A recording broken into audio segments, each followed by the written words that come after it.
Welcome to Sips and Spirits.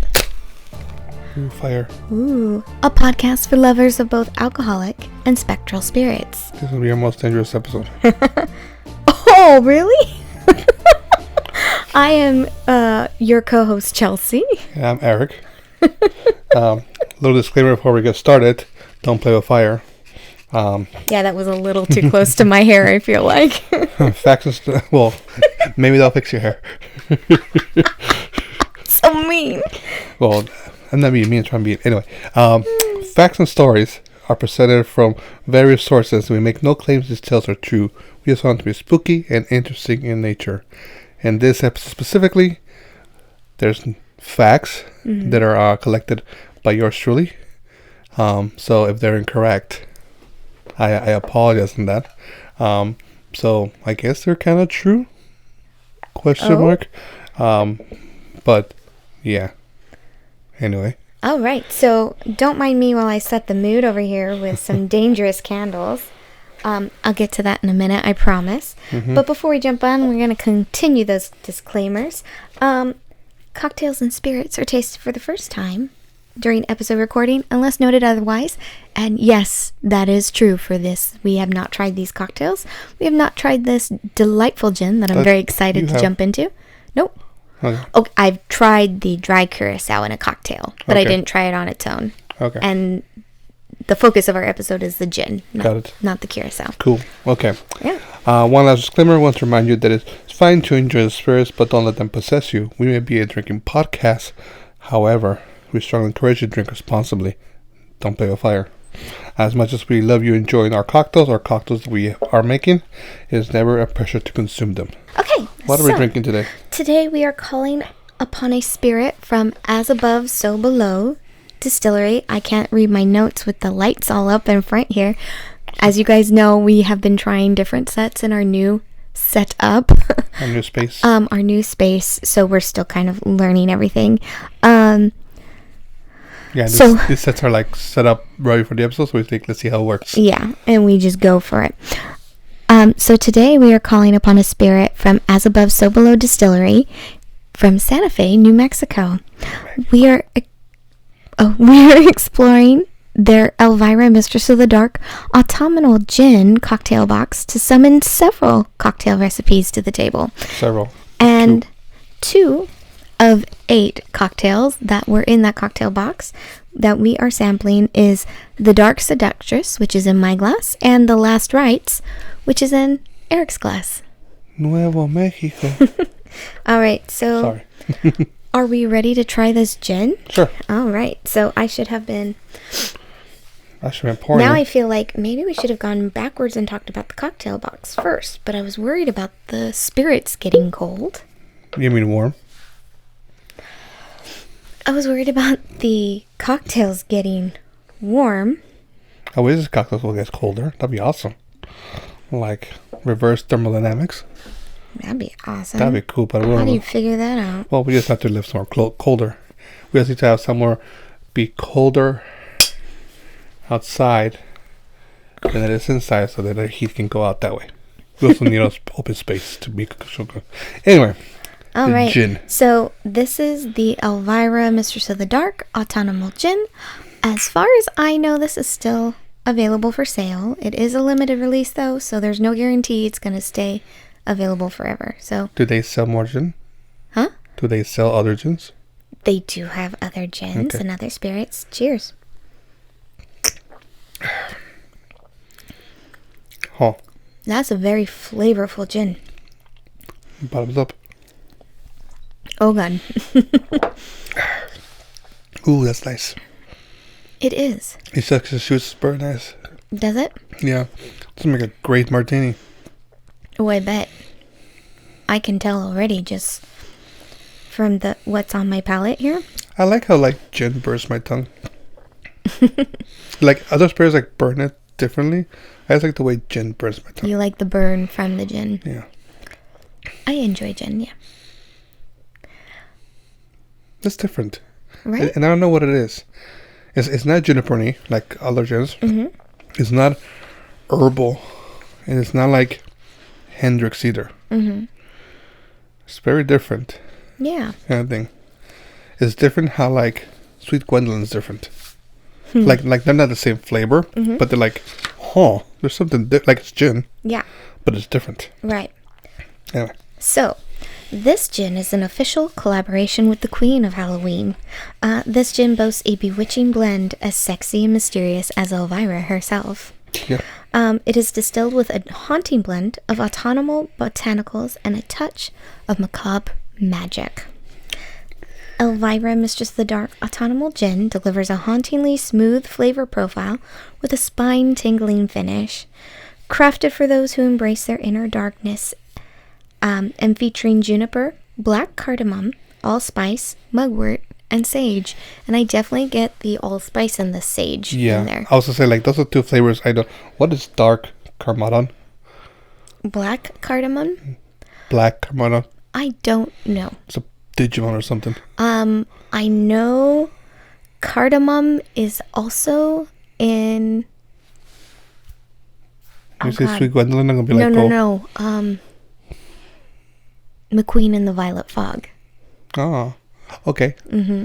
I can see some and this similarities. is kind of remiss. I get some of that because they also have some allspice in there. It says a Digimon because all the Digimon end with Mon. Yeah. Ha. But it's Mom. Well, I read it as Mon, okay? Okay, that's fine. I'm illiterate. Whether you're sipping it under the moonlight or conjuring up a devilishly good cocktail, Elvira Mistress of the Dark Autumnal Gin will cast its spell on you. Just don't try saying that after you've had a few drinks with this in it. You should try. That's a long title. Maybe you will like summon Elvira. Or a version of her. So currently, with As Above, So Below Distillery, this bottle retails for $42.99 before shipping. So that price will change unless you're buying directly from the distillery in their tasting room, which I don't know if that's actually an option. But Nuevo Mexico. If you're in New Mexico, you can let us know that, hey, yeah, they do have it in their tasting room. Sound display. Oh, spooky. And then the cocktail box, which we're about to talk about, was $115 on their website. $115. That's not terrible. And it includes a bottle of the gin. A gin and then... No, that was... Separate stuff. Separate. Nope, just kidding. But there was other stuff in it. And where we bought it was directly from the As Above, So Below Distillery website. I imagine you can purchase from their tasting room too. I'm not sure if there are other realtors that are selling their spirits, but I believe their website would be the best thing to reference if you are interested in finding this gin. Oh my goodness, cool. Excuse me. All right. So with that, do you want to know about this lovely cocktail box? Or should we talk about the cocktail so we can drink? I mean, we can do whichever one you want. Yeah, okay. So,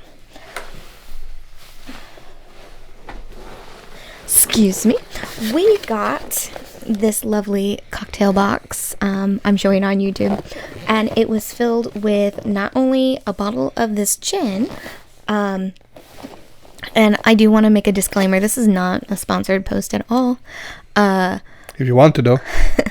I wish I had known they were doing a cocktail box before I pre-ordered the gin. Because I pre-ordered the gin. And then honestly, like 2 weeks later, they were like, hey, because you pre-ordered the gin, we want to give you a heads up about the cocktail box, which also includes a bottle. And it's like, okay, well, now at least I have 2 bottles of this if I really loved it. We have too much gin. And if I didn't, I could send it or share it with someone. How much Hendrix do we have?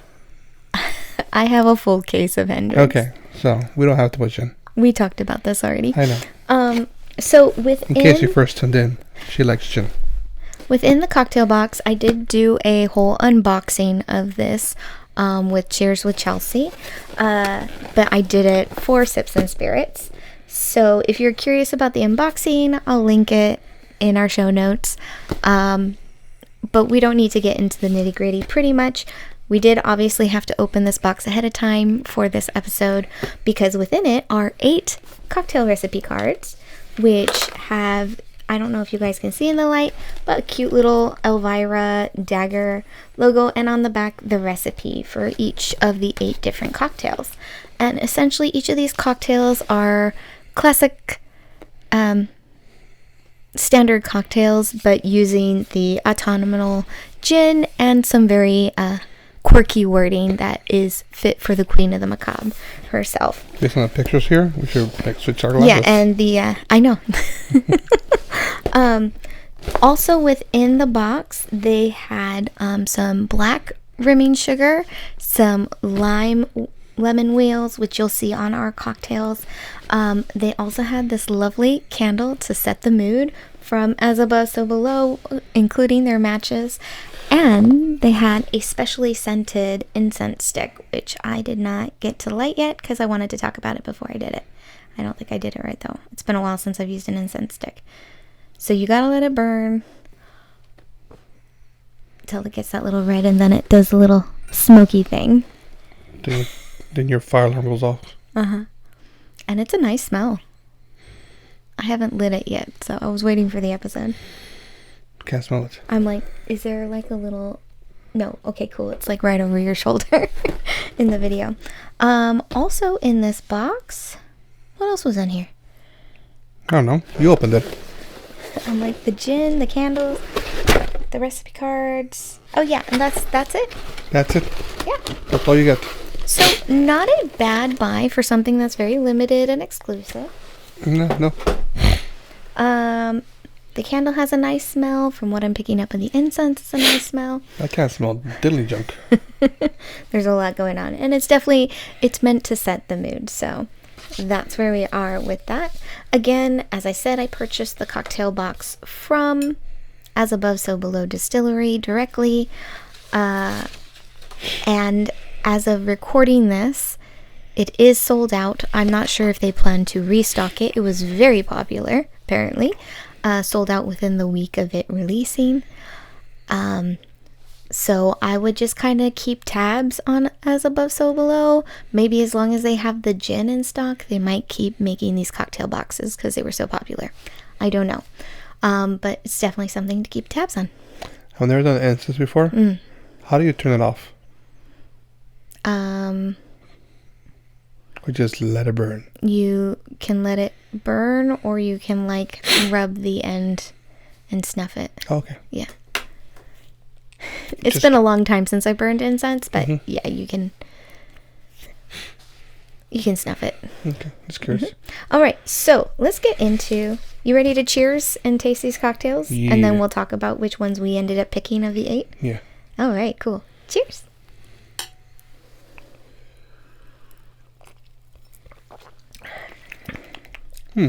Oh, that's what that is. What? I was like, I know that flavor. Oh, yes. All right. So, I had the Dark Seductress, which is Elvira's version of the Corpse Reviver No. 2, which is a rather popular cocktail. It's seen often in tiki bars, actually. And I love the instructions, so we're not going to go through all of the ingredients. That was delightful, though. But the directions are: shake all ingredients with ice, like you're waking the dead. Rinse a chilled coupe with absinthe. Toss the cursed out. Strain into the coupe and garnish with a lemon twist, and serve cold, like your ex's heart. Okay. No. I thought that was funny. That's funny. And then you have... This is the first time we're looking at these cards. Eric had the last rites. Did you want to read it? Yes, straight to the... Talk to the mic. Straight to the coffin concoction with... You're welcome, dear. That's what it says. Instructions are: shake vigorously with ice to summon the demons. Straight into a chilled coupe, which is... I guess that's it. And then garnish delicately. Then sip like you're keeping a deadly secret. Oh, the secrets. Are you keeping a deadly secret? I keep a lot of secrets. All right, so your cocktail is essentially a version of the last word. It's called Last Rites, Last Word. Tomato. But how's the flavor on yours? Well, I haven't had green chartreuse in a long time. So, the taste in that. But the gin's making it very nicely. Because I remember the last word, I feel like the chartreuse was there. But like, there's a lot of flavors. So I feel like this one you get more chartreuse because the gin like complements it a lot better. Okay. Cool. I like mine a lot. Can I try yours? No. Oh, okay. I'm kidding. All right. You have cooties, though.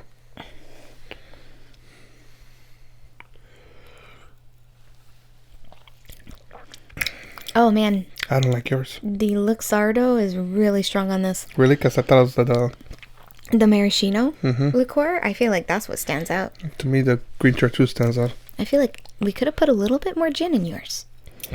Yeah, I feel like you put that much. I was following the instructions. So my cocktail called for 1 ounce of each of my ingredients. His cocktail called for 3/4 ounce of each of his ingredients. Mm-hmm. Next time, do it ounce. So yours is kind of light because it's gin, chartreuse, the maraschino liqueur, and some lime juice. Mine has the gin, the dry curacao,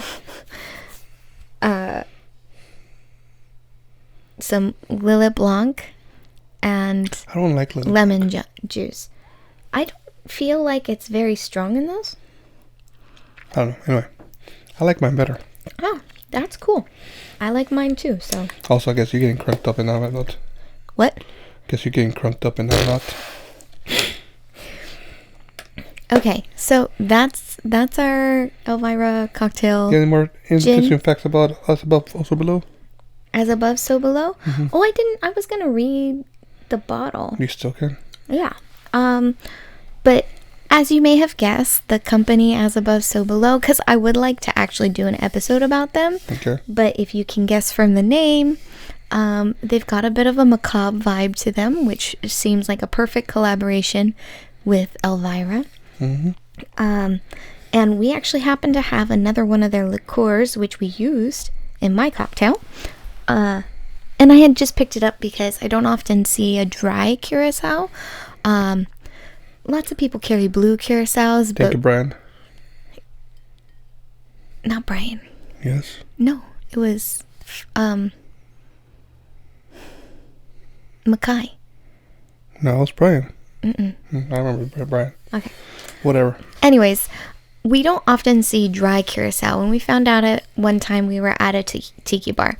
And so when I saw that they had a dry curacao, I was like, ooh, maybe I'll order that alongside the Elvira gin. And it's got a beautiful smell, and it's called Ixchel.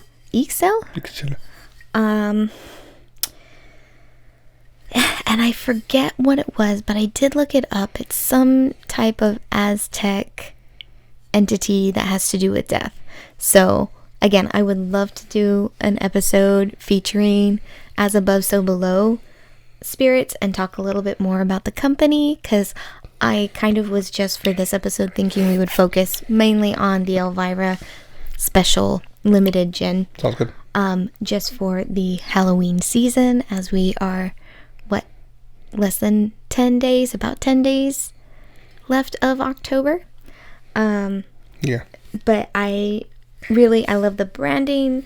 It's a beautiful beautiful designs, creative wording, and at least what I've had of the Elvira gin is really good in these cocktails. And when I put this in a margarita, it complemented it really well in place of doing a Grand Marnier. Was La Mara Ola from New Mexico? I don't remember that one story? I do, but I don't remember where it was from. It might have been. I think it was from New Mexico. That was a while back ago. That was one of the first episodes. Yeah, one of the first ones. Anyway, cool. So. Oh, real quick, did you guys want to hear about the back of the bottle? No. Oh, no, it's pretty much what I already read. Mm-hmm. Yeah. But if you're not familiar, there is a horror movie by the same name, As Above, So Below. It's a popular turn of phrase. Is that the catacombs? Yes, that was the one with the catacombs. But there's this whole saying that involves that phrasing, as above, so below. And the movie with the same namesake is rather intense and fun if you want that kind of a ride. Mm-hmm. So, yeah, I Recommend this gin? Yes. Yes. I enjoy this. Nice work, guys. 2 more. All right. So, shall we talk about Elvira in case people listening to this is their first time hearing about the Mistress of the Dark? Yes. All right. Go for it. Oh, me? Yeah, Okay. you know. I feel like I've been doing all the talking. Like I said, you're taking the wheels on this one. All right. So, if you've been living about a rock, let me tell you about the Queen of Halloween. A bottle rock? If you've been living under a rock. Is that not what I said? No. What? You said about. I swear I said, if you've been living. Maybe I did. If you've been living under a rock. He was Elvira. so many times. Yeah, I'm just gonna be stuck on it. Oh, Pontypoolus. Elvira. Yes, Elvira is the Mistress of the Dark. She was originally a horror hostess for LA local channels. So she'd play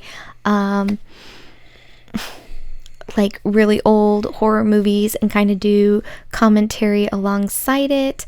I don't know if anyone, like, I didn't grow up with it, but my mom did. I didn't grow up watching her movie Macabre is what I should say. I did grow up with Elvira, but not in the same way for how some people may have, where they may have grown up watching her movie Macabre as a horror hostess. I think an equivalent of that would be more like syndicated is Mystery Science Theater 3000. They would watch horror movies, like mainly science fiction, old ones, science fiction horror movies, and they just kind of do commentary, and Elvira did the same thing. So if you're not familiar with her, that's kind of what her thing was, but she became more nationwide broadcasted and is probably one of the most famous horror hostesses in competition with Vampira, I guess. She wears a little black dress that's rather low cut, and she's always making jokes about it. And except sometimes she wears something with a low cut. Low cut and low. Oh my god, I almost said something bad. Low cut and sleazy. Yeah. What else can I say about Elvira? She has been nominated as the Queen of Halloween. Her costume has been like one of the most sold female costumes out there for Halloween. She's really fun. She used to come out with Halloween music albums, and that's what I was introduced to when it came to Elvira, is listening to these albums. I didn't actually know who she was, like, visibly, but I knew her songs. So you tell me that I knew in my lifespan, age-wise, I knew who visually Elvira was before you? Possibly? That's right. When were you introduced? When I was a kid. Well, I mean, me too. Before 10? Probably I'm before like, it 8. was in Manteca, so like 8 or 9. Probably before 8. Yeah, so I'm Then maybe like 5 about to the 7, same. 5 to 8 years old. But yeah, so I mean, Elvira's been a part of my life for a long time. It's been introduced yours. It's actually thanks to him that I ever started dressing up as Elvira and cosplaying. So, yeah, that's been a fun journey. And that's Elvira. That's the Queen of Halloween. I give her all her bad decisions. She's still alive and kicking. I mean, this collaboration was her prompting, and well, actually, I don't know if it was her prompting, but she's been promoting it, and yeah. Fantastic. Cool. She has, and this is not her first liquor collaboration. She did do a wine. It was a Cabernet Sauvignon with Sort This Out Cellars from, oh God, what is that little town? Solvang? Yes, from Solvang. Oh, okay. So they were based in Solvang, and I remember us actually making a trip. Was it the first or the second kamikaze that we went to? We made a stop on the way to kamikaze to pick up a bottle, because I'd already ordered a bottle, but I wanted to pick it up from Solvang. Yeah. to have Elvira sign. So that was fun. Yeah. So, and that was a really good wine. Mm-hmm. It was. And that was fun because there was like a special like thing where they had, I guess, I can't remember how many bottles, but there were only so many bottles that had red corks. And you had to send it in to like get something out of it because all the other corks were black. And if you got the red cork, you were supposed to like mail it to her and then you would get something in return. And I did get a red cork, but I never mailed it in. Nope. Too late. Yeah. But I've had lots of interactions with Elvira. Yes, so that's been very fun. Yep. A few times she's been told that she should replace her mannequins. Yeah, that's been exciting. Or when I've done like a variation on her look, she like loved the approach and getting creative. So I think that's it for me. I heard you have a question challenge for me. You heard? Did you mean we planned? We did. We planned. She doesn't know the questions I'm asking her. I don't know the questions, so play along with us. So these are questions solely based on her movie Elvira Mistress of the Dark. Oh yeah, that's something I didn't mention. She has 2 movies. She has 2 movies. In addition to her movie Macabre. And like the first movie is kind of supposed to be like Elvira origin, get a grasp of who the character is. I remember watching that when I was, I think 9 or 10 years old. My mom rented it from Blockbuster. That's how old that is. And then she had a second movie called Elvira's Haunted Hills. And if you're familiar with the Rocky Horror Picture Show, the butler from that, Riff Raff, he's the main character and director of that film. Did you tell me that before? Yeah, quite possibly. All right, so let's see how I fare with this question challenge. So, yeah, Elvira's most prominent feature is her hair. Is it? No, it's not. It's her boobs. Her lovely bosoms. Okay, and some characters in Elvira Mistress of the Dark cannot keep their eyes off them, and it's very obvious when they do. So my question for you, is how many times do you think that happens? I'll give you. Do I get a multiple choice? Yes, I'll do a multiple choice because it can be crazy. 5 to 10. 11 to 15. 15 to 20. 20 to 25. Okay, is this how many times? How many times like it's you see people like looking at her? Like I'm sure it got seen more times than I counted, but how many times it's obvious like okay, so not like how many people were blatantly staring. How many times did somebody look at her? Oh God, this is a good one. Can I get the multiple choice again? 5 to 10. Okay, it's not that. It's more than that. 11 to 15. 16 to 20.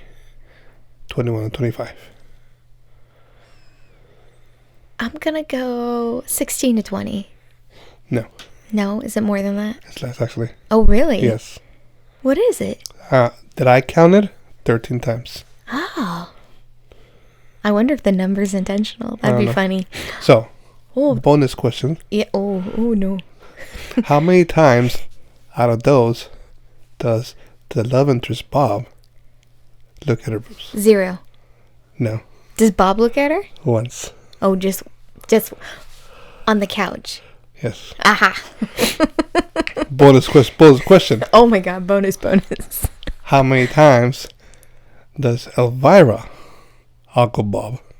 Oh God. It's an obvious ogle. It's not like, just like look at him like, okay, he's nice to look at, but there's an obvious ogle. 6. Once. Just once? Just once. Oh. I think it's when he's up in the ladder. Like, look at his butt. He's like, oh yeah. Okay.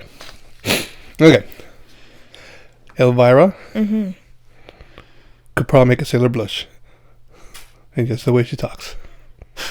And her movie makes lots of innuendo jokes. How many? Oh God, I hate these how many's. Innuendo jokes do you think they are in the movie?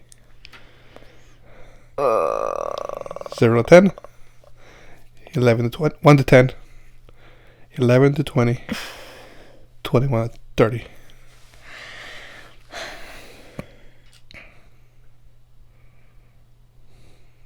I feel like 10 might be lowballing it, but 20 might be too high.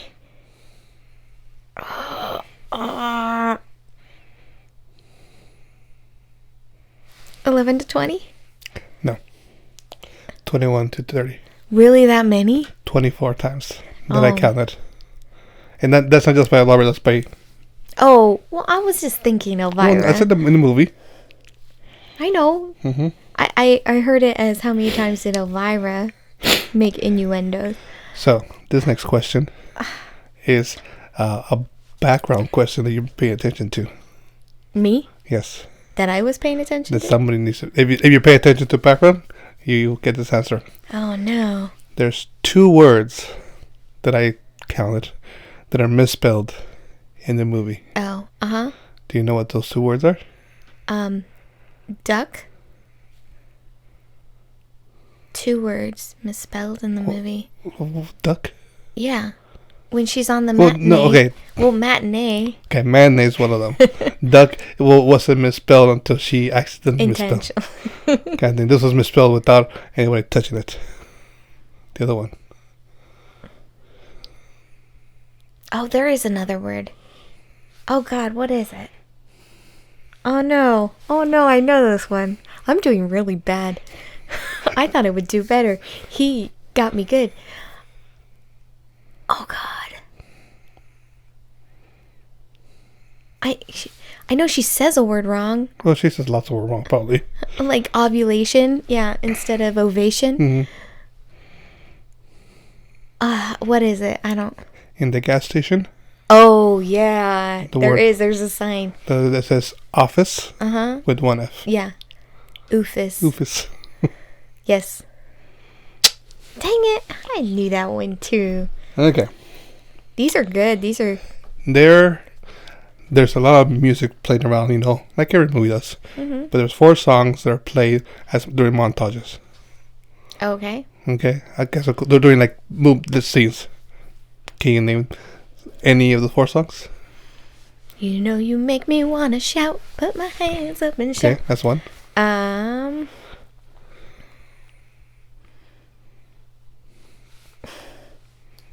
like, what's the song that's played during the picnic? Well, I know the Twice Bitten or Once Shy is the intro song. See, I know that one. I think that was the one you weren't going to guess because I knew that. But okay, so far you have 2. Oh man, why can't I think of the song it's the song during the picnic? Yeah, also in Hocus Pocus. I Put a Spell on You. Yes. One more. And there's another song? Yeah. Montage? Not like a montage, like, sure. I need a hint. It's after watching the movie.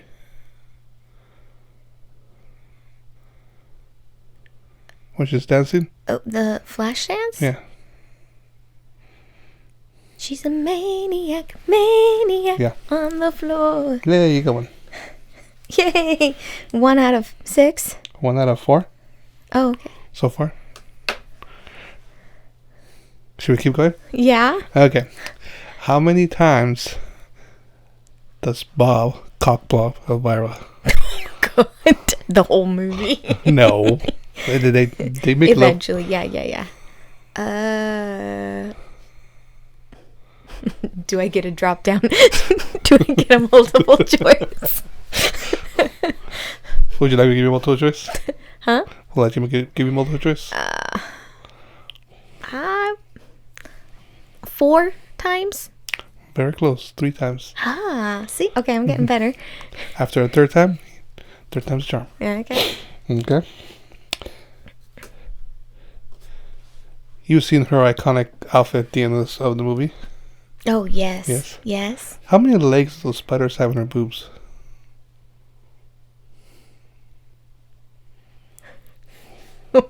What? 6? Yeah. So I was like, I was looking at you, so I was like, those have 6. Are those ticks?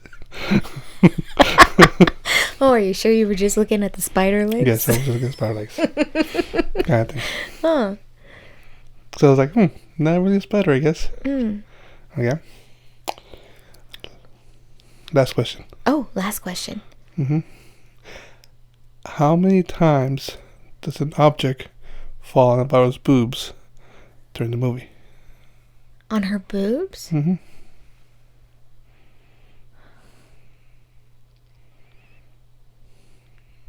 I can only think of 2. 2? Well, one doesn't necessarily fall, it's placed there. What? Is it just once? What's the second? What's 12? The rope for the burning. Yeah. The first time's the hot dog. Yeah. I was surprised by that. I was like, I thought I'd make more joke of that. It's probably just annoying to clean up the costume. 100%. How do you get mustard for that? And there you go. Yay. You got like half of them? I got half. Yeah. That's okay. I feel like I need to pass on my Elvira crown. No, it's just these are just things like, you watch so many times, it's just normal. I know. Then you're just like, you get a little desensitized to it. You don't even think about it. I mean, who's honestly counting how many times Bob cock blocks Elvira? I don't know how many times are people counting how many. If you see if it's Spanish or something, looks at her boobs. A lot. I did, and apparently the last time I watched it, I was like, I missed that time. There's apparently another time that I didn't even count. So, yeah. As an Elvira cosplayer and enthusiast, yeah. Would you rather end up with Bob from Elvira the Dark or Adrian from, I got his name down, from Elvira's Haunted Hill? I'm telling you, Adrian. Oh, okay. Yeah. I think it was dumber. How does he do that with his mouth? He was dumber, but he was less cock blocky. I mean, when you... Yeah. Yeah. Okay. There we go. But, he's more rugged and hairy. Not really. He wasn't, like, clean face. He had, like, a little mustache beard thing going on. And long hair. I have a type. Yeah, both. Are you surprised I didn't pick Bob? No. Okay. You just like, I asked a question, you're like, I really answered. Like, okay, whatever then. And yes, our type's like John Luke Picard. It's one extreme or the other. Nothing. All hair or no hair. Anyway. What is it? I want a hairy vampire or like... Hairy vampire? Oh my god. I combine my two. A hairy werewolf. Is there a hairy vampire? Or like an ancient naked vampire. I have weird types, I guess. I guess so. Not Dracula, Nosferatu. Well, okay, like I'm thinking like Count Orlok, where he's all bald. Yeah. I haven't seen the new Nosferatu. Orlok in the original, the black and white, never got any hair. So that was fun. That was fun. I love fun trivia like that. And now I'm gonna be counting. Really? Yes. Okay. Because I felt like this last time, I was like, man, some people are like just blatantly looking at her boobs. This last time, that's the first thing I noticed. Like, oh my gosh, she was just like, what's up, girl? How's it going? Well, I mean, I don't know. This could be like, this could either be female perspective or Chelsea perspective. It's one of the two. I watched this when I was like 9 or 10. Okay. Not even thinking about boys or anything. Not my first thing. Just like, I'm like Robin, okay? The girl in the movie. Not Batman's Robin. I was thinking Stranger Things, but okay. Is there a Robin? In the ice cream? Oh, yeah, her name's Robin, huh? Yeah. Oh. Lots of Robins. Anyways, the Robin in the movie, Elvira, Mistress of the Dark. I'm like her, young and naive. Not really. Okay, never mind. She was interested in a boy. Anyways, I lost my train of thought. No longer relevant. I don't know if it was just Chelsea logic or girl logic. I'm not looking at all the guys or even women oogling at her. I'm just like, she's so cool. She's awesome. I want to be like her. That's what I'm doing watching through the movie, because she's like Elvira through the whole film. And you turned out like Patty. Did you hear that? I did. What was that? I don't know. Anyways, she was just like, not taking any nonsense from anybody. I'm going to ignore it and hope there's nothing there when we open the curtain later. Well, did you hear what I said? You said something about Patty. Yes. But I didn't process. Okay. I was trying very hard to hold on to my thought to finish it. You're like, well, it'd be like Elvira, but turned out like Patty. Oh, that's mean. You think I'm like Patty? You're more like the... What was that club lady's called? You're saying I'm Chastity Pariah? Yeah. Oh, God. That's even worse. I did get some of that casserole for you. Look at me, I'm Sandra Lee. You're like, please stop waving the paper around the fire. Okay. What's that song from? Grease. They're making fun of Sandy because she's so innocent and doesn't want to do anything. But she was with John Travolta. Yeah. And they kissed. Because she has like a song that's like, I'm going to stop. Goodbye to Sandra D. Mm-hmm. It's been a while since in Grease. I was more of a crybaby. Yeah, well, okay. That's kind of funny. You were Crybaby, I was Grease. Like, yeah. I loved Grease. And that's weird because, like, you guys love Johnny Depp. Uh-huh. Anyway. And I never watched it until you... Different episode. Well, we're jumping around a lot. Oh, my God. And that's it. Are we ready to move on to our wrap-up, our last call? Wrap-up call, yeah. Yeah? Which could potentially be as long as our episode. No. I mean, maybe. So, what have we been up to since our last episode? We forgot to ask for questions from the Beyond. I'm just going to skip it because you didn't ask for any questions. Well, I wanted to make a point of saying it. So, if you guys ever have any questions to send us from the Beyond, please feel free to send them and we will answer them in the next episode, following whenever you give us your question. Yep.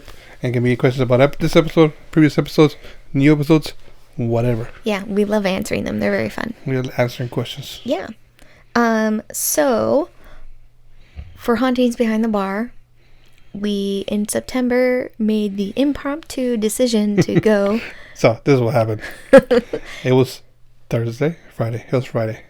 It was Friday afternoon. It was Friday, and I was at work, and I was like, slow day. I log into Instagram and I go, Mr. He is going to be at Creeper Rio. How cool. How cool. That's awesome for them. And it's like, oh, Mr. He is going to be at Creeper Rio in a booth. Very cool for them. Oh, they did something really cool. Man, that'd be crazy to go. Because it's happening tomorrow. And then I text her, I was like, hey, want to hear a dumb idea? Uh-huh. And she was like, what? He's like, I'll go to Creeper Rio tomorrow. And she's like, I was about to ask the same thing. Because I think at the same time, we were both looking at Mr. He's Instagram stories. Because what made that particular weekend so special for Mr. He is that they were celebrating 10 years becoming the entity Mr. He. Mm-hmm. Which we were just, I can't speak for you, but I was just like, this is so cool. I would love to be a part of that special moment of them celebrating this big milestone, because that's huge. That's a big deal to just do something, embrace something. I know I got really excited when I realized, like, oh my God, I've been dressing as Elvira for like 13 years. Ooh, spooky 13. At the time, now it's been like 15 years of dressing as Elvira. Half your life.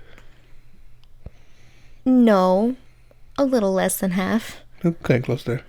But yeah, no. So, I looked up my hotel's points and go, hey, look, I can get us a free room. You know, I just got paid. Yeah. So are we crazy? Should we do this? So she's like, yeah, let's do it. Yeah. So when we recorded an episode, the Midsummer Scream episode, and then made our way to Creeper Rio. Kind of thing. And so we drove down the next morning. Mm-hmm. Yeah.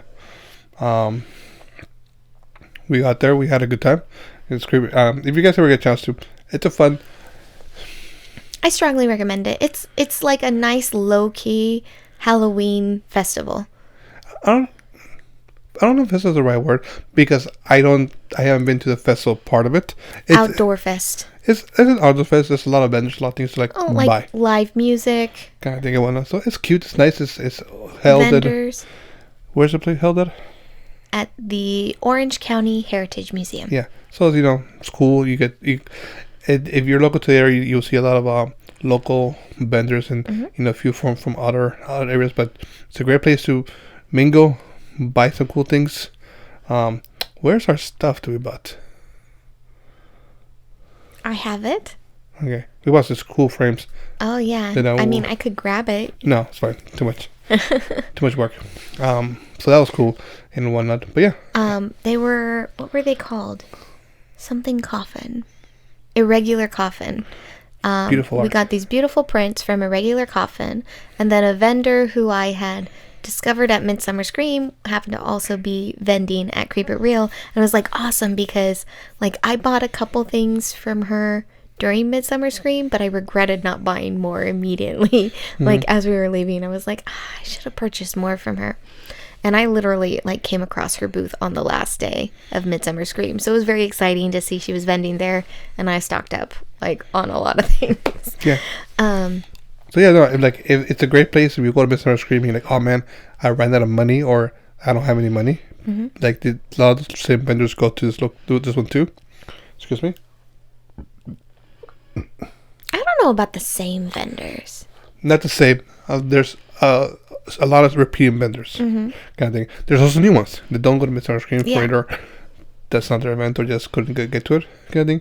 But it's still like it's nice and it's a different crowd from the Midsummer Scream crowd, so it's interesting to see an experience. So it's a different experience from Midsummer Scream. 100%. I wouldn't call it a convention. It's definitely like an outdoor festival or outdoor market, I guess. That's what I was thinking, more like a market. But the thing is, like, I don't want to say it's just a market because there's the live music. There are some panels that happen. They do have like photo ops, like Mr. He's booth was considered a photo op location. They have one of the Heritage Museum houses are decorated like for Halloween, and you can walk through it. They do have like photo opportunities with some of the guests.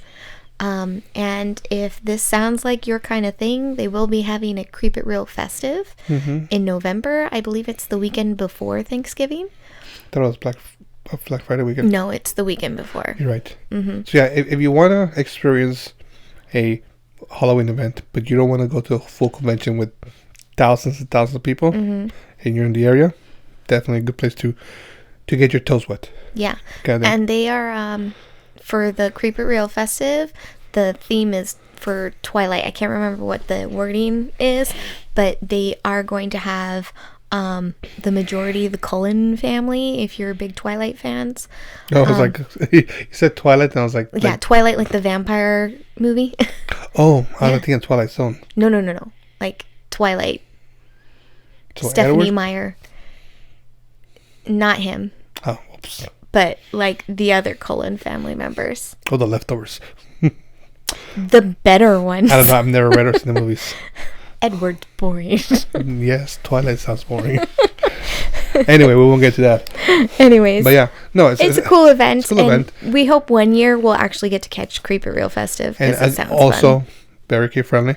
Yeah. I think the scare actors who do show up, the people who are there are very kid friendly. They're just like, I love the scare actors who come and do like the theme. Whoever is planning the theming, like they hit it nail on. Like all the thing, like for the one we went to in September was Haunted Beach was the theme. And not only did Mr. He like get it, but all the displays and things they had, and then the scare actors who dressed up for it. Like there was a guy who had like jagged teeth, but he had like red skin, like he had been burned by the sun. And there was like a creature from the Black Lagoon, like swimmer lady. and the lifeguard who was like half eaten by a shark and stuff, like, is really clever theming. I'm so impressed every time they do it. And like, I was reflecting back, I was recently writing up a blog post when we went to Creep It Real last year, and I was like, yeah, they did good with that, with the Creep It Real nostalgic too, right, where they had the Michael Myers who was dressed in the Michael Jackson Thriller outfit. It was so, whoever's coming up with the ideas and bringing them to life, so good. The creative team, like, I want, that's the kind of creativity, ingenuity I want, because their approach, even though it's like, it feels so obvious, it's so unique. I haven't seen anyone take that approach before on it. Does that make sense? It does. So, Well, it's very fun. I love it. And it's like a simple, you can do it in one day. You don't have to go. This year they expanded to 3 days. But really, if you're like, oh, I can't make it, or you're like us, decide at the last minute to go, you can do it in one day. I will say if you do go early. Because parking, it's street parking. The parking's a nightmare. And so, good luck with that. Anyway, next thing. What else have we been up to? We checked out Winchester Mystery House's Festival of Frights. Never been there. And to the Festival of Frights or to Winchester? Winchester, what is that place? Chelsea, what is Winchester? Oh, we could go for hours on that one. You can go for hours. So, Winchester Mystery House, Halloween season. They've been doing last year, a couple of years, like a horror nights kind of thing. And this year was hosted by 13th Floor. Which apparently I amped up too much, because I have heard 13th Floor has a reputation for being rather intense, scary haunts. And we were invited to go to this because my sister had some tickets. So thank you, sis, for treating us to that. I don't know if this is how 13th Floor set it up, or is this how this could have been Winchester, because the thing... I'm sorry. The thing with Winchester, just from what I've heard from panels at Midsummer Scream, is they have very strict rules and regulations on how you can set up a haunt in the property, right? Because it's a historic landmark. So that's all I was gonna say. You have...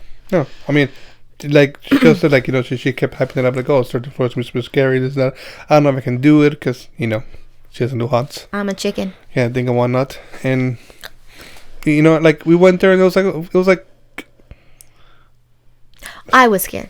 I don't know if it was hot. Like, they have scare actors, and, you know, they do the scare act thing, like, you know, oh, yell at your face kind of thing. And I was like, it wasn't... They were definitely more humorous. I got scared a couple times. Yeah. But I wore my armor. I dressed up as Elvira. That was both of you. Oh, yeah. Like, we get online for the show, and they said, like, don't bring bags, don't bring weapons, don't bring this. And then the last point is don't bring no costumes. And it's like... Okay, they tell the costumes, we get our line, we go back out. Kind of thing. I don't think it's going to be a big deal. Kind of thing and whatnot. And they didn't make a big deal. They all love their costume. Yeah. We got lots of compliments. Yeah. We ended up on the news. Yeah, no, you know, and it was neat, you know. It wasn't... I won't say it was a different experience to Winchester. I feel like it was just a different route.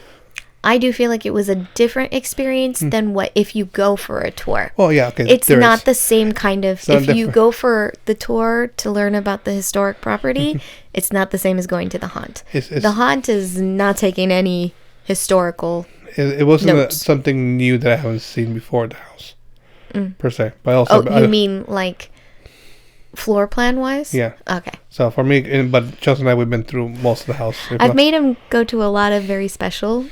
The one thing that was peculiar, and I don't know if it was Winchester itself or this how 13th Floor does their haunts, is that you go through a haunt and you can't go back. Oh yeah, I didn't like that kind of thing, and I get it. It's a flow situation. Kind of thing, you want to get the traffic flowing. But we didn't like realize it till halfway through because we had to go to the bathroom. They didn't realize it till halfway through. I was like, oh, we can't go back now after we finished the first one. Well, actually, no, after the second maze. Actually, I figured it out after we were waiting around to go inside the house, because I was listening to that girl at the beginning. I think it was dressed as a bunny. Talking to somebody else, like, once you guys go inside here, you guys can't come back out. No. Yeah, but they didn't tell you that. No, they didn't. And I didn't really like that. That was like my biggest complaint. Again, I think it's as for a flow of things, because when we got out of the first haunt, the normie line, I'll say, was very long. There was easily like 50 people waiting in line. Yeah, so we had the VIP masquerade passes. So you get like a little mask and you get to go in, and pretty much part of it is getting to go like walk through the parlor and the twin dining rooms, which is usually like closed off on tours and stuff unless you're doing a specialty tour. So that's like the highlight of the VIP masquerade thing. So pay a lot of money to walk through a table. Around a table, actually, not through it. Oh, you're not gonna make my sister feel good. I was like, if you're I'm talking about going to see those rooms when you go. Oh yeah, because it's not like lit up or anything. When you go to those rooms in the other tours, like I'm talking last time we were there with the Vogels, we walked around a table. Yeah. And we paid a lot of money. I mean, there's a lot more things going on. Kind of thing. But like, I feel like the times that we've gone to those rooms is more expensive tours. Yeah, so What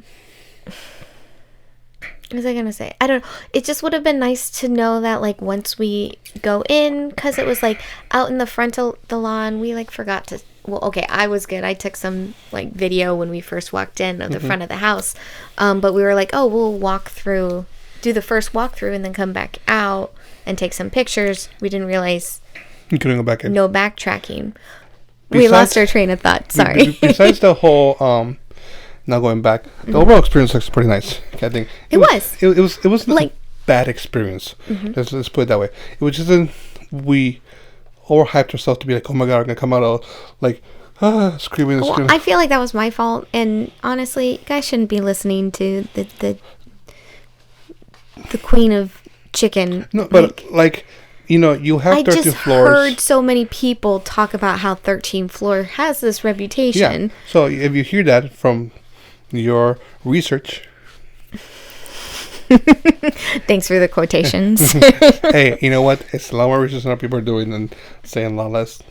Well, and I've never done a haunt at Winchester before because I've been so worried about being scared because I just can't handle it, and I'm happy just enjoying the history. And the only reason we even did the haunt was just because there was this opportunity that it would essentially have been free for us. I know we were talking about it. I'll possibly go on, but you're like, no, I don't want to because I don't be scared. But overall, decorative wise, it was very nice.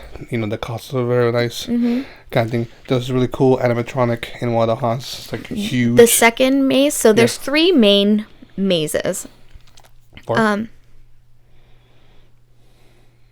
Oh yeah, you're right. There's 4 main mazes.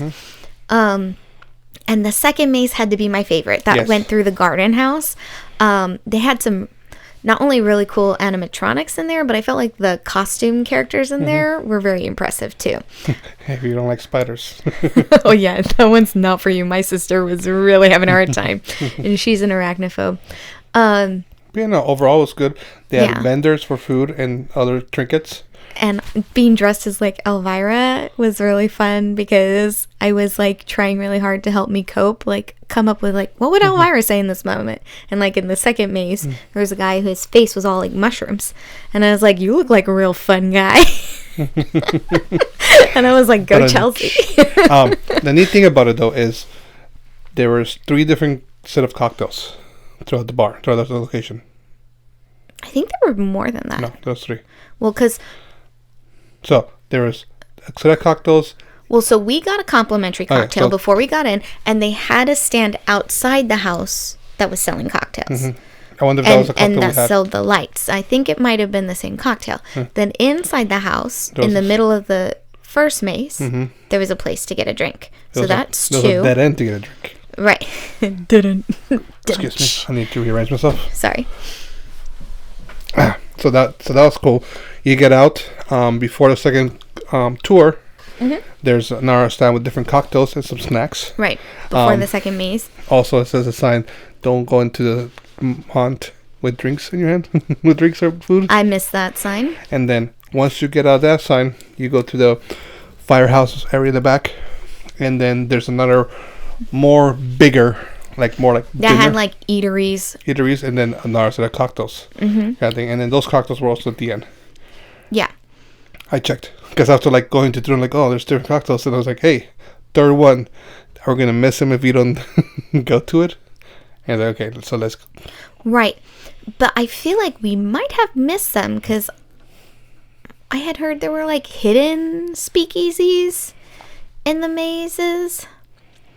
I mean, they're pretty on track, other than when we went to that one in the house. I don't know. I do feel like we might have missed something. And that's where it would have been nice to be able to go back and do another maze again. I don't know how that'll work, so. I don't know. But anyway, overall it was cool. I think my favorite part, and I think it's your favorite part too, was the Houdini experience at the end. So they had 3 additional experiences that you could do. So you could do the axe throwing, they had a Houdini experience, and then they had the basement, like a bonus maze. So there were a total of 5 mazes if you got all the add-ons. And the Houdini experience, totally worth the $13 a person. The basement tour, if you've ever been to the basement, it was very similar. Just walking around the basement to like look at stuff. And there's just like skeletons all over the place, right? No, there's skeletons like in one area. Well, yeah. Kind of thing in one, and then you have scare actors going there. I wish they had like REM pods and stuff like that there, so like they did like last time we did the ghost experience. I mean, yeah, when we did the but again, the flashlight tour, that was people. fun. I feel like that had a different kind of eeriness, creepiness. But overall, it was neat. You know, still fun. It's still a good experience. You know, get to walk through a house. At some points, I'm like, I feel like I'm walking here backwards because like, it goes like around. Like against the tour's normal path. Yeah, it goes kind of thing.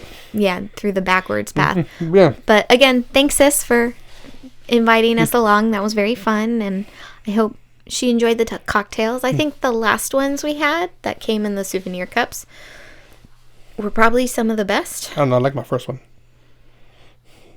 That didn't. It just tasted like juice. No. I don't think there was any liquor in it. There was liquor in there. The red, okay, I did like the one in the red room. And then they let you do 50-50. Oh, that's the one I was talking about. Okay. So, I thought you were talking about the first one. The first the freebie cocktail. The bar we found was inside the house.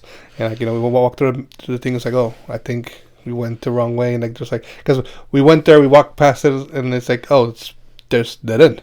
And there was one of the people like doing like press for it that was kind of following us for a little bit. That was fun. Oh, so many people followed me. And then they had a really cool room where it had like everything upside down. Oh yeah, that was fun. We get back and there's a bar. I was like, okay, well, let's get some cocktails. I got Chelsea one, I got her sister that one, and I was like, I couldn't say what you want, so I go to the guy, like, can I have 50-50, like half and half? He's like, yeah, you can. I'm like, sweet. And they did it. And so I gave him a big tip. Kind of thing. I was like, you know what, this was fun. And yeah, that was fun. Like they're all like decent cocktails kind of thing. It wasn't like a bad cocktail experience. Yeah, the one in the bowl was good. The skeleton head one, yeah, it was okay. Yeah, cool little cups though. Yeah, we did get the souvenir cups. So, but yeah, that was the Festival of Rites. So when this comes out, I think there's still like 1 weekend left. Yeah, so they'll be going through November 2nd, so through that last weekend following Halloween. So if this sounds like your kind of cup of tea, and you can still get tickets. As a scaredy cat, I can say you can handle it. I was able to handle it. We did go opening day. Yeah. Oh, yeah. So there's that. Maybe they got their gears together and now they're doing a little bit more scarier. So be prepared. Something we went opening weekend. So something to keep in mind. Yeah. But on a more lighter note, we have checked out our local pumpkin patches here in that same weekend. The same weekend, and the Santa. Yeah, it was a busy weekend. We recorded the Midsummer Scream episode. We did the Winchester hunt. We did no. Sorry. No, that was a different weekend. Those were different weekends. That was a very busy weekend. It was like 2 busy weekends in a row. Possibly, yes. But yeah, no. We went to a local pumpkin. We went to a new one off of 17. It was a cute little tree farm for Christmas, and they've been doing a pumpkin patch for 3 years now. Yeah, this is their third year. Kind of thing. So it's a cute little like place where kids could like hang out and look at it, and we walked around. And you could like walk through the tree farm itself, and there is like a little thing up at the top. So you take a picture there, and then you come down and they give a free pumpkin. Like a free pumpkin. I wonder what it's like. Maybe you get some mistletoe at Christmas time or something. But it's a cute little farm, you know. It's been in the family for many years, and now the daughter's running it. I think so you guys in the area, check it out. Yeah. We went to... Off of 17 going towards Santa Cruz. Now, it's not like on 17, but if you take one of the off-roads and you just look for Patchen Farms, you'll find it. It's really cool. Cool. But do keep in mind, they do charge you $20, and you apply that $20 towards a pumpkin purchase. So parking, you have to pay for... Essentially, you're paying for entry. Yeah, kind of thing. You know, and just because in case if you don't pay anything, they still make some money. Yeah. And then they had like, well, at least when we were there, they had little pumpkin buckets that you could buy for $5 for popcorn, and you get free refills the whole time. The whole time you're there. And we got like 5 of them. And I think like half the people coming didn't realize like you could actually go up to the patch and explore the farm and stuff, because you could really go. There's a lot to explore, because even along this path of Christmas trees, there's like little pumpkin booths set up.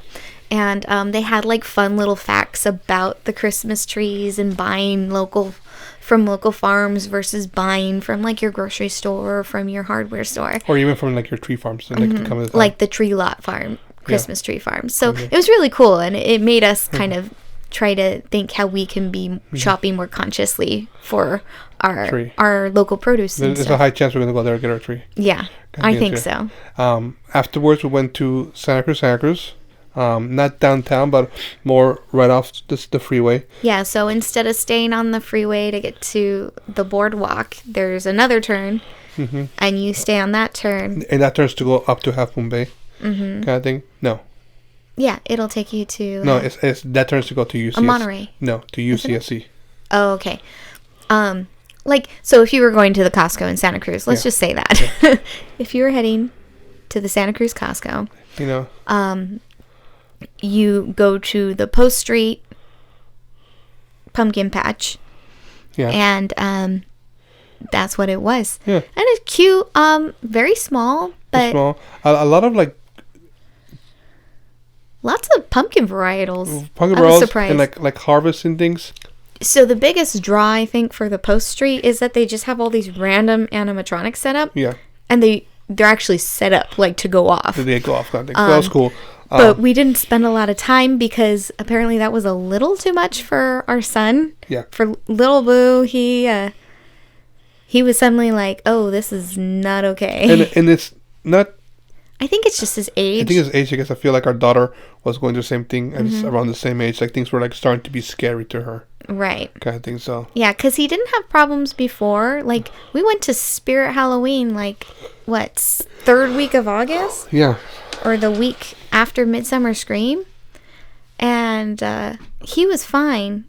But then like we went to Spirit just this past weekend, yesterday, and he's like walking through eyes closed and hands over his ears. So he's just at that age. Yeah. But yeah, when we went to that farm, he was like, "This is too much." But they had like the little molds for making your pumpkins grow into like faces and skeleton skulls and stuff. So that was cool to see. Cool. Yeah. And then lastly, we hit up more local to us in Corralitos Hills farm. Yeah. And we went last year because they had white turkeys, and that was really cool. I know. I found out they had turkeys, and I was like, I want to go see the turkeys. And then we went back this year just because you know what, we like their place and stuff. So they have pumpkins, beautiful pumpkins, and then they also have like produce they harvest. Sorry. No, because I believe they'll have to correct me, but I believe last year about half the pumpkins they were selling. They were just from other local farms, but they made sure that they had from other local farms. Some of them were grown from their own patch because they were still new with the pumpkin growing. They didn't have that many, so they sourced from other local farms. But this year, like, they have a lot of harvest foods. They were selling corn stalks. They had cucumbers. They had pumpkins you could technically cut off the vine, which was really cool. And then, like, our son, again, he saw a pumpkin, and its shape to him was a skull, and he was like, this is the pumpkin I have to have. Did Corluso have the vines in the... Oh, they did have it. They did have... You could walk through those. Yeah. No, because I was thinking... But Patchen also had a patch that you could cut the pumpkin. They even had, like, little shears. Yeah. To trim the pumpkin off the vine. Like that could be like experience. It was really cool. I saw it, I was like, oh, that. At first, I was like, oh. Because their tree farm, you can cut down your tree. Yeah. When I first saw that, I was like, oh, that's kind of neat. And then when I left it, and like when we were done at the end, I was like, oh wait, you actually could like cut your pumpkin yourself. And I was like, oh, that's really cool. And I didn't see that at Coralito Sales. But no, it's great. If you have pumpkin patches close to you that are actual local farms. Go check them out. Support, local farms kind of thing. Small businesses kind of thing. If you can. If you can't, and because... It's not always affordable. No, it's not always affordable, but if you're able to make it, most of the time, well, cause at least locally for us, great people, for fun. Hi, Kat. Well, yeah, and with Don't burn yourself. Exception of Patchen, right, having the entry fee. It wasn't an entry fee. They called it a pumpkin credit. But so aside from Patchen having that, all the other farms that we've been to locally have been free to come in. It's literally you just pay for your pumpkins or produce and you go. And I know like a lot of, but like we went to a pumpkin patch last weekend on my family's end. And there was like a $30 per person entry fee. Yeah.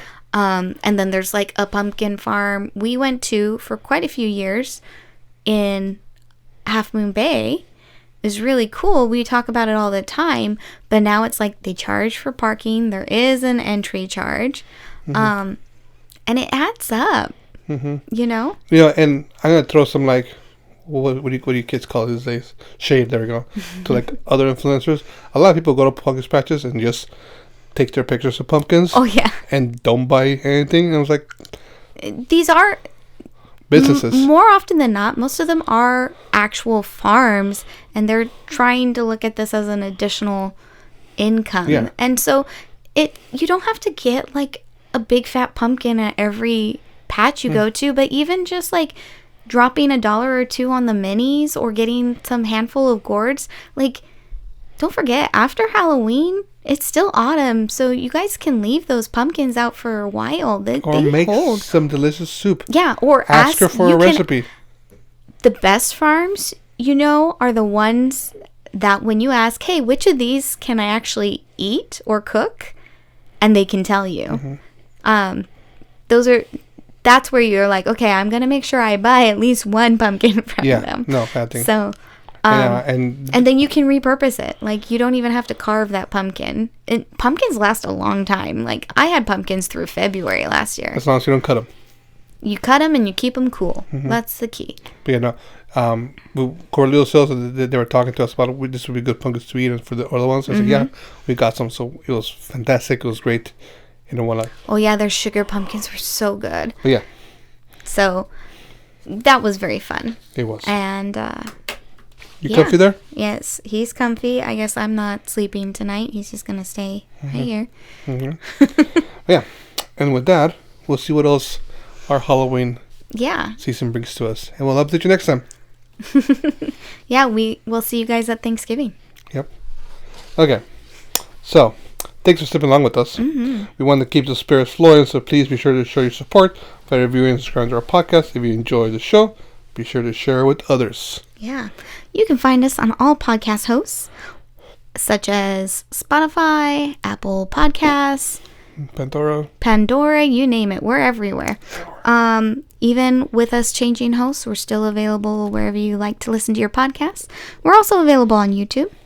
We have a website, sipsandspirits.com, that I am slowly but surely updating with our backdated recipes and show notes, and I am keeping up to date with our current show notes, too. Is there anything there that's missing that you want us to work on faster?